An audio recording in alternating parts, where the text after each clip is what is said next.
It is impossible to say how first the idea entered my brain, but once conceived, it haunted me day and night.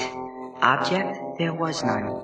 Passion, there was none. I loved the old man. He had never wronged me. He had never given me insult. For his gold I had no desire. I think it was his eye. Yes, it was this. He had the eye of a vulture, a pale blue eye with a thin film over it. And whenever it fell upon me, my blood ran cold. And so, by degrees, very gradually, I made up my mind to take the life of the old man, and thus rid myself of the eye forever. Now, this is the point. You fancy me mad. Madmen know nothing. But you should have seen me. You should have seen how wisely I proceeded, with what caution, with what foresight I went to work. I was never kinder to the old man than during the whole week before I killed him, and every night, about midnight, I turned the latch of his door and opened it, oh, so gently, and then, when I had made an opening sufficient for my head, I put in a dark lantern, all closed, so that no light shone out. And then I thrust in my head. Oh, you would have laughed to see how cunningly I thrust it in. I moved it slowly, very, very slowly, so that I might not disturb the old man's sleep. It took me an hour to place my whole head within the opening so far that I could see him as he lay upon his bed. Would a madman have been so wise as this? And then, when my head was well in the room, I undid the lantern cautiously. I undid it just so much that a single thin ray fell upon the vulture eye. And this I did for 7 long nights, but I found the eye always closed, and so it was impossible for me to do the work, for it was not the old man who vexed me, but his evil eye. Upon the 8th night, I was more than usually cautious in opening the door. A watch's minute hand moves more quickly than did mine. Never before that night had I felt the extent of my powers. I could scarcely contain myself of feelings of triumph to think that there I was, opening the door, little by little, and he not even to dream of my secret deeds or thoughts. I fairly chuckled at the idea, and perhaps he heard me, for he moved on the bed suddenly as if startled. Now, you may think that I drew back, but no, his room was as black as pitch, so I knew he could not see the opening of the door, and I kept pushing it on, steadily, steadily. I had my head in, and was about to open the lantern when my thumb slipped on the tin fastening, and the old man sprang up in bed, crying out, "Who's there?" I kept quite still, and said nothing. For a whole hour, I did not move a muscle, and in the meantime, I did not hear him lie down. He was still sitting up in the bed, listening. Presently, I heard a slight groan, and I knew it was the groan of mortal terror. It was not a groan of pain or of grief, oh no. I knew what the old man felt and pitied him. Although I chuckled at heart, I knew that he had been lying awake ever since the first slight noise when he had turned in the bed. His fears had been ever since growing upon him. He had been trying to fancy them causeless, but could not. He had been saying to himself, "It is nothing but the wind in the chimney. It is only a mouse crossing the floor, or it is merely a cricket which has made a single chirp." Yes, he had been trying to comfort himself with all these suppositions, but he had found them all in vain. All in vain, because death, in approaching him, had stalked with his black shadow and enveloped the victim. And it was the mournful influence of the unperceived shadow that caused him to feel, although he neither saw nor heard, to feel the presence of my head within the room. When I had waited a long time, very patiently, without hearing him lie down, I resolved to open a very, very little crevice in the lantern. So I opened it, until at length a simple, dim ray, like the thread of a spider, shot out from the crevice and fell full upon the vulture eye. It was open, wide open, and I grew furious as I gazed upon it.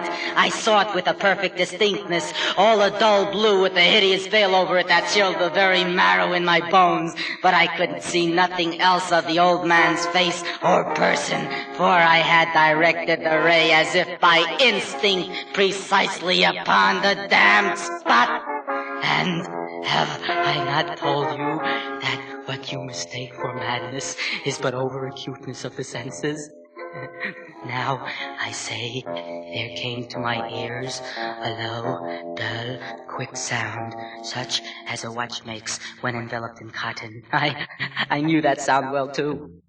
It was the beating of the old man's heart. It increased my fury as the beating of a drum stimulates a soldier into courage. But even yet I refrained and kept still. I scarcely breathed. I held the lantern motionless. Meanwhile, the hellish tattoo of the heart increased.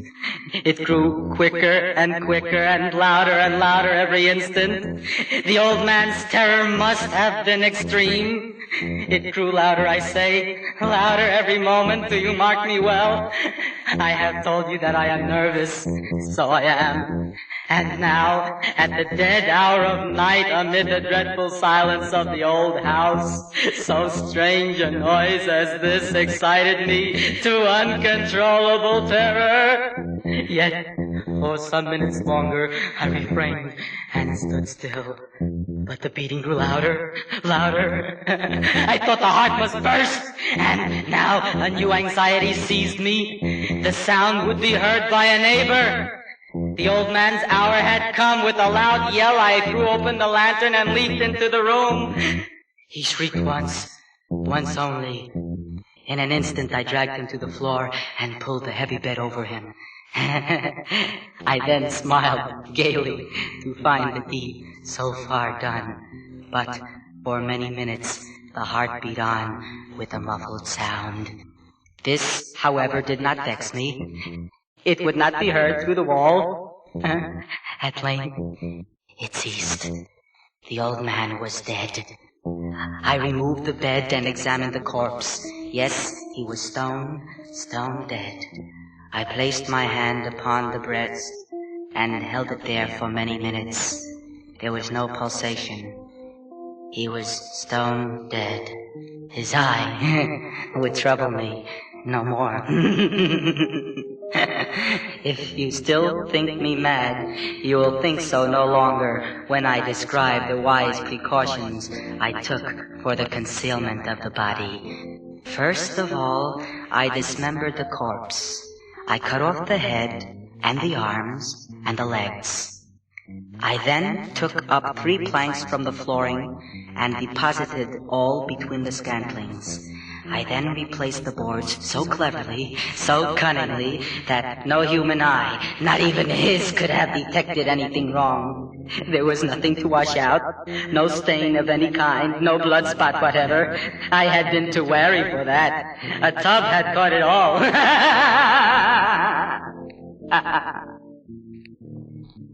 As the bell sounded the hour, there came a knocking at the street door. I went down to open it with a light heart, for what had I now to fear?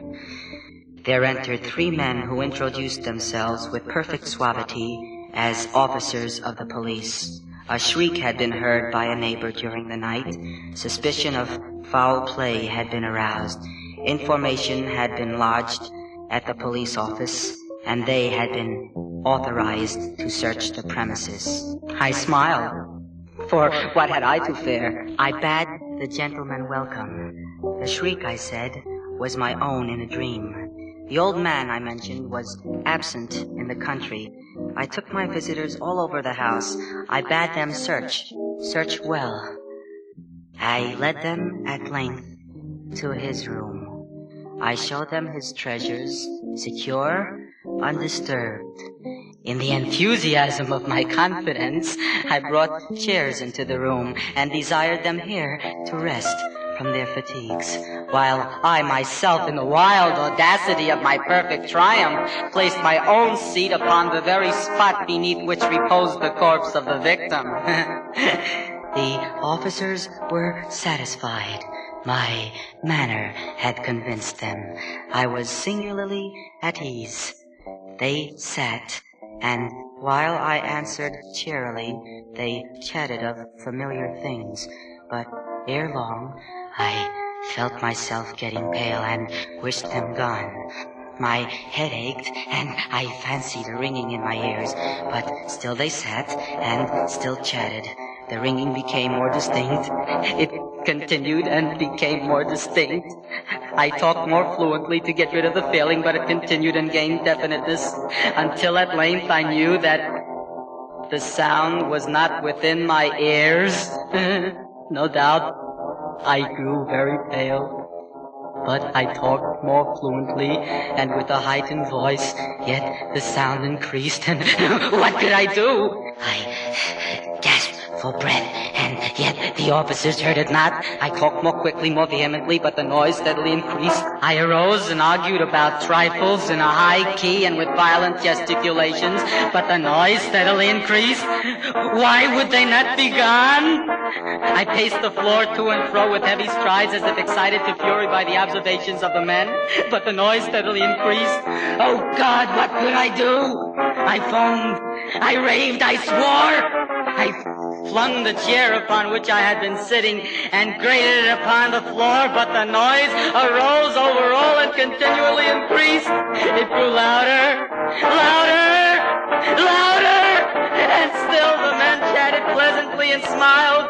Was it possible they heard it not? Almighty God, no, no. They heard, they suspected, they knew they were making a mockery of my horror. This I thought, and this I think, but anything was better than this agony. Anything was more tolerable than this derision. I could bear those hypocritical smiles no longer. I felt that I must scream or die.